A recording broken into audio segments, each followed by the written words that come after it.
قدر خيرا وخبالا الحمد لمن قدر خيرا وخبالا والشكر لمن صور حسنا وجمالا فرد صمد عن صفة الخلق بريء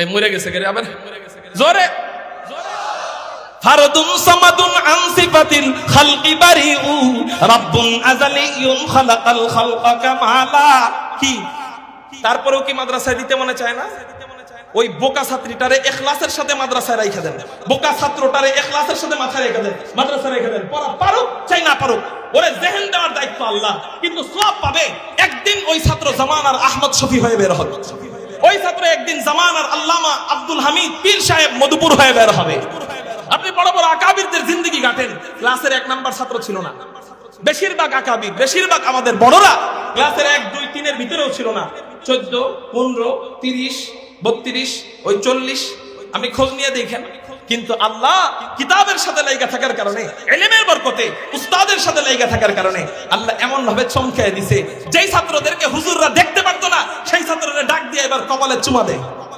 যদিও সব হুজুররা এক না কিন্তু দেয় অনেক জায়গায় আল্লাহ আমাদেরকে বুঝার তৌফিক দান করুক সবাই বলি আমিন মুহতারাম হাজিরিন বলতেছিলাম এইগুলো 1 নাম্বার ফজিলত একটা ইলমের মজলিসের বরকতে 60 বছর নফল ইবাদত 2 নাম্বার ইলমের মজলিস 2 নাম্বার ফজিলত হুজুর আকরাম সাল্লাল্লাহু আলাইহি ওয়াসাল্লাম বলেন মান সালাকা তরিকান ইয়ালতামিসু বিহি ইলমান সাহালাল্লাহু বিহি তরিকাম মিন তুরুকিল জান্নাহ ওয়া ইন্নাল মালায়েকা এটা তিরমিজি শরীফের হাদিস সাধারণ কিতাব থেকে বলতেছিলেন তিরমিজি শরীফের হাদিস নবীজি বলেন ওয়া ইন্নাল মালায়েকাতা লা তাদাউ আজনিহাতাহা রিদান লিতালিবিল ইলম ওয়া ইন্না তালিবাল ইলমি লা ইস্তাগফিরু লাহু মান ফিস সামাই ওয়াল আরদ হাত্তা আল হিদানু ফিল মা ওয়া ইন্নামাল উলামা হুম ওয়ারাসাতুল আমবিয়া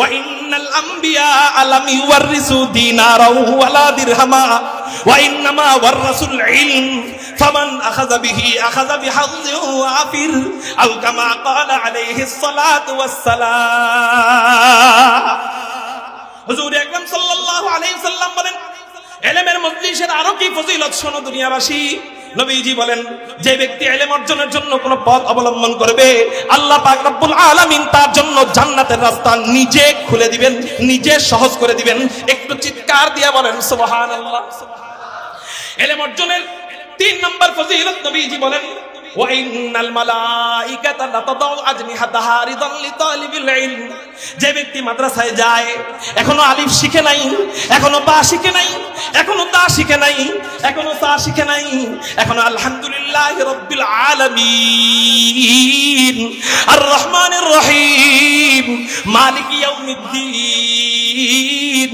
ইয়্যাকা না'বুদু ওয়া ইয়্যাকা নাস্তাঈন ইহদিনাস সিরাতাল মুস্তাকিম সিরাতাল লাযীনা আন'আমতা আলাইহিম গায়রিল মাগদুবি আলাইহিম ওয়ালাদ-দাল্লিন না ওয়াজ করুন না আওয়াজ কমে যায় আপনাকে খালি বিরক্ত লাগতেছে না অনেক চিৎকার দিয়ে আল্লাহু আকবার এই সাউন্ড থাকবে তো ইনশাআল্লাহ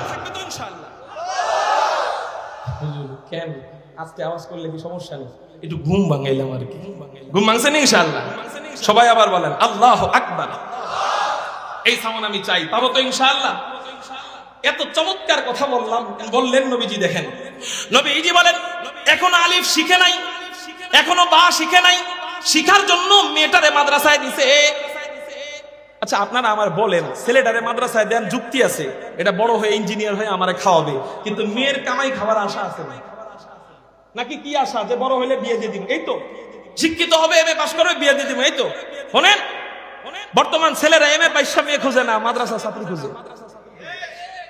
আপনার ছেলেটারে আপনি বিয়ের সময় আপনার ছেলেটারে আপনি মাদ্রাসা ছাত্রীর সাথে বিয়ে করতে বউ খুঁজবেন ঠিক না ঠিক এমএ পাসওয়ালা মেয়ে আপনি খুঁজেন না ওই হয়তো ছেলেটা দান্দাবাজ মার্কা তো চিপায় গেলে টান মারে এর লেগে আর গাঞ্জা কর মাইয়া পছন্দ এর লেগে ওই বারকা মেয়েদের কাছে যায় কিন্তু আপনি বাবা আপনি মা বুঝমান আপনি খুঁজবেন বাবা রে জীবনটা তো ধ্বংস করে দিছস 25 বছর চেহারার মধ্যে নূর বলতে তো কিছু নাই। বাবা এখন একটা মহিলা মাদ্রাসার মেয়েরে বিয়ে করে, ছেলে কয় না, কেন না?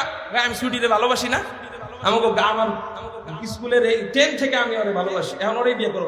পরে বিয়ে করে শেষে দেখা যায় অনেকের সংসার টিকে না, দিন না থাকার কারণে। আস্তে কোন ঠিক গুনায় গুনাবা। বিয়ের সময় মহিলা মাদ্রাসার মেয়ে খুঁজেন আপনারা, এটাই প্রমাণ করে যে মেয়ের কামাই খাওয়ার আশা থাকে না, মেয়েটারে ভালো বানায় বিয়ে দেওয়ার আশা থাকে।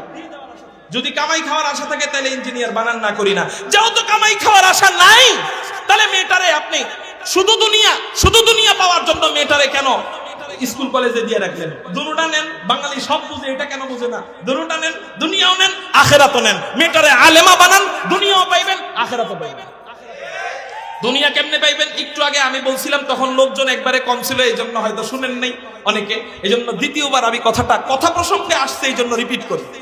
একটা মেয়েকে আপনি আলেমা বানালেন না, মেয়েটা নষ্ট হয়ে গেল কোনো কারণে, আবার একটা ছেলেও নষ্ট হইল, দুইজনের মধ্যে সবচেয়ে বেশি ক্ষতিগ্রস্ত হবে মেয়ে নষ্ট হওয়ার কারণে। কেন? একটা ছেলে যদি বিড়ি খাইতে খাইতে হাফ প্যান্ট পরে এখান থেকে কক্সবাজার যায়, 1000 পুরুষের সামনে দিয়ে গেছে, তার দিকে একটা ছেলে হাফ প্যান্ট পরে বিড়ি খাইতে খাইতে কক্সবাজার গেছে, 1000 মহিলার সামনে দিয়ে গেছে। বলেন তো 1000 এর মধ্যে কয়জন মহিলা ওই ছেলের দিকে তাকাবে যার হাফ প্যান্ট পরা এবং হাতে বিড়ি? কয়জন মহিলা তার দিকে তাকাবে? 1000 এর মধ্যে সর্বোচ্চ গেলে 20 জন 30 জন। হয়তো চোখ পড়বে, চোখ পড়ে যাবে, আবার চোখ নামায় ফেলবে, ওইটা আলাদা। কিন্তু আকর্ষণ নিয়ে কয়জন তাকাবে? তাকাবে একজনও না, এটা কয়েন না। আমাদের এলাকার, আমাদের দেশের মেয়ের আবার এত ভালো তা না, তাকাবে তো, ছেলেটার দিক তাকাবে কিন্তু কম। কিন্তু আপনার একটা মেয়ে হাফ প্যান্ট পরে হাতে বিড়ি নিয়ে এই জায়গার থেকে কক্সবাজার গেছে, বলেন তো কয়জন ছেলে তাকাবে? কয়জন তাকাবে? 1000 এর মধ্যে কয়জন পুরুষ তাকাবে? 1000ই তাকাবে। তাহলে বলেন ছেলে ক্ষতিকর বেশি না মেয়ে ক্ষতিকর বেশি? মেয়ে যদি দিনদার বদ্দিন হয়ে যায়, ক্ষতিকর বেশি কে? মেয়ের দ্বারা। তারপরেও বুঝেন না বাবারা, কেন ওই মেয়েটারে, যেহেতু কামাইয়ের আশা নাই মেয়ের মাধ্যমে, তাহলে মাদ্রাসায় দিয়ে দেন, ইনশাআল্লাহ ভালো ছেলের সাথে বিয়ে হবে। বলেন আলহামদুলিল্লাহ। তো নবী এই যে বলতেছেন, বসেন, ওয়া ইন্না তালিবাল ইলমি লা ইস্তাগফিরু লাহু মান ফিস সামাই ওয়াল আরদ। এখনো আলিফ শিখে নাই, এখনো বা শিখে নাই, এখনো আলহামদুলিল্লাহ পড়ে না, কিন্তু মাদ্রাসায় মাত্র আসা যাওয়া শুরু করছে, মাত্র মাদ্রাসায় যায়, মাত্র মাদ্রাসায় আসা যাওয়া শুরু করছে। কোরআন হাদিসের আলোচনা সবার চেয়ে দাম, খেয়াল করুন মুহতারাম হাজিরিন। মাত্র মাদ্রাসায় যায়, আল্লাহ তাকে কত সম্মান দেয়। আল্লাহ পাক রব্বুল আলামিন আসমানের ফেরেশতাদেরকে, জমিনের ফেরেশতাদেরকে ডাক দিয়া বলেন, ও আমার ফেরেশতারা, এই বাচ্চাটা, এই বান্দাটা, এই তলবে ইলমটা আমি আল্লাহর কাছে এত দামি, এত দামি, এত দামি, এত দামি, এই বান্দাটা যেন, এই বান্দিটা যেন জমিনে পা না ফেলায়, ওর পায়ের নিচে তোমাদের নূরের দামি দামি পাখাগুলা বিছাইয়া দেয়। সবাই চিৎকার দিয়ে বলেন আল্লাহু আকবার। বান্দা, বান্দারে বান্দা, এটা আম, এটা ব্যাপক। আপনার নাম আব্দুর রহমান, আল্লাহ এই মুহূর্তে বলতেছেন আব্দুর রহমান, আব্দুর রহমান, ডাকস কেন, ডাকস কেন, আল্লাহু আকবার। এই জন্য নবীজি আরেক হাদিসের মধ্যে বলেন, আল্লাহর নাম একা একা করবা, আল্লাহ তোমার জিকির একা একা বলবে। তুমি আল্লাহর জিকির ভরা মজলিসে করবা, আল্লাহ ভরা মজলিসে তোমার নামের জিকির করবে। এই জন্য এই মজলিসের সুযোগ আসছে, এই মজলিসকে আর পাবো আমরা? বলেন আর পাবো? এই মজলিসের সুযোগ আসছে, এই জন্য এই মজলিসে কৃপণতা করব না। আল্লাহর নামের জিকিরের সুযোগ আসলে আল্লাহর নামটা বলবো।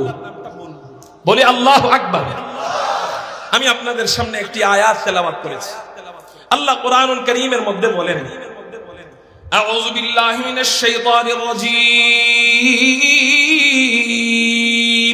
অনেক বিরক্ত লাগতেছে নি আপনাদের? দেশি বক্তার তো দাম নাই, দেশি বক্তার কিনে দাম নাই। আল্লাহ এই জন্য বিরক্ত লাগতে পারে, মাফ চাই। আল্লাহু আকবার। আল্লাহ কোরআনের মধ্যে বলতেছেন, ইয়ারফাইল্লাহুল্লাযীনা আমানু মিনকুম ওয়াল্লাযীনা উতুল ইলমা দারাজাত। আল্লাহ পাক রব্বুল আলামিন বলেন, দুই গুণে গুণান্বিত যারা, সম্মানিত তারা, জোরে বলেন সুবহানাল্লাহ। সম্মান পাওয়ার জন্য আমি ডাক্তার হই, সম্মান পাওয়ার জন্য আমি ইঞ্জিনিয়ার হই, সম্মান পাওয়ার জন্য আমি ব্যারিস্টার হই, সম্মান পাওয়ার জন্য আমি কত কিছু হই। আমার নামের আগে আমি হাজী সাহেব হই, আমার নামের আগে আলহাজ না লাগাইলে আমি দাওয়াতে যাই না। আমি আমি আমি ইঞ্জিনিয়ার হই, আমার নামের আগে ইঞ্জিনিয়ার না লাগাইলে আমি দাওয়াতে যাই না। আমি ডাক্তার হই, আমার নামের আগে ডাক্তার না বললে আমি রাগ হয়ে যাই। আমি বিচারপতি হই, মানিক চোরার নামের আগে শামসুদ্দিন বিচারপতি না বললে রাগ হয়ে যায়। মানিক চোরার নামের আগে বিচারপতি কেন বলে না, এই জন্য রাগ হয়ে যায়। মান আদালি ওয়ালিয়ান ফাকাদ আযানতুহু বিল হারব। আল্লাহর ধরা বড় ধরা। আল্লাহ কাউকে 1 বছর পরে ধরেন, আল্লাহ কাউকে 5 বছর পরে ধরেন, আল্লাহ কাউকে 10 বছর পরে ধরেন। উলামায়ে কেরামকে মাইনাস করে যারা সম্মান চায়, ইঞ্জিনিয়ারও সম্মান চায়, ডাক্তারও সম্মান চায়, ব্যারিস্টারও সম্মান চায়, চেয়ারম্যানও সম্মান চায়, এমপিও সম্মান চায়, মন্ত্রীও সম্মান চায়। কিন্তু যারা আলেমদের সোহবতে থাইকা, আলেমদের সাথে থাইকা সম্মান খোঁজে, আল্লাহ পাক রব্বুল আলামিন তাদের সম্মান আবু বকর সিদ্দিকের সাথে তাদের নাম লেখায় দেয়, হযরত ওমরের সাথে তাদের নাম লেখায় দেয়। কিন্তু আলেমদেরকে জেলের মধ্যে পিটায়া পিটায়া, গরুর রশি দিয়া বাইদা বাইদা, উলামায়ে কেরামদেরকে জেলের মধ্যে রিমান্ডের মাইর দিয়া, আল্লামা মামুনুল হক সাহেবের মতো এরকম বীর মুজাহিদদেরকে জেলের মধ্যে টর্চারিং করে করে, আল্লামা আহমদ শফি রহমাতুল্লাহি আলাইহির মতো আল্লাহ ওয়ালাদের চোখের পানি নিয়া, কায়েদে বিল্লাত জুনায়েদ বাবুনগরী রহমাতুল্লাহি আলাইহির মতো আল্লাহ ওয়ালাদের চোখের পানি নিয়া, বাংলার বীর সিপাহসালার মধুপুরের পীর সাহেব হুজুরের মতো আল্লাহ ওয়ালাদের চোখের পানি নিয়া, যারা বাংলার জমিনে সম্মান চাইছে, আল্লাহ পাক রব্বুল আলামিন ওদের সন্তানদেরকে দিয়াই জুতা পিটা করে করে ওদেরকে দেশ ছাড়া